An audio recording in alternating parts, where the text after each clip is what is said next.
Hi there. So let's start with the first video, that is entering a legal binding contract.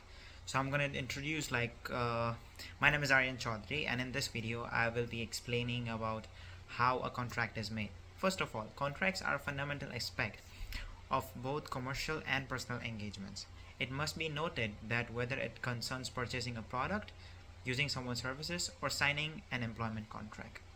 For today's purpose, I will take you through a situation in which a contract is made. We will look at how a contract for the sale of any choice of product or services, example, any phone, smartphones like laptop, furniture, anything that is entered into a contract. I will also mention two such items which I know in advance that will be required to make and enforce this contract. First thing is the contract scenario. Well, let's enter the contract scenario. In this situation, I will buy a drone. In this case, I shall be selling my product to my friend, let's say Jimit, who is the buyer. One person makes an offer and the other person accepts by the other person. In this case, a general oral agreement is made. So here is how it goes. Let's assume that I state I have a product for you and I have to sell it to you at a certain price, let's say $100. And my friend says that, okay, yes, Aryan, I accept the offer and I will pay you the $100 price. At this moment, we have formed what is known as the essential elements of a contract. Both of us has already established the terms of the trade, that is, my product will be sold for $100 and he accepts that thing. The second element of any contract which is offered and acceptance, the first requirement towards a legal binding contract. So, the first requirement and the second requirement, offer and acceptance. The offer and acceptance contract are one of the models designed necessary to make the contract valid. In other terms, what does this mean in law?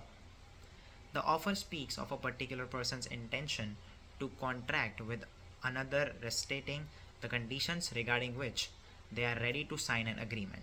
In this case, my offer is to sell the product for a set price. On the other base, the consideration. Let's now turn to a second key improvement, that is consideration, which is also the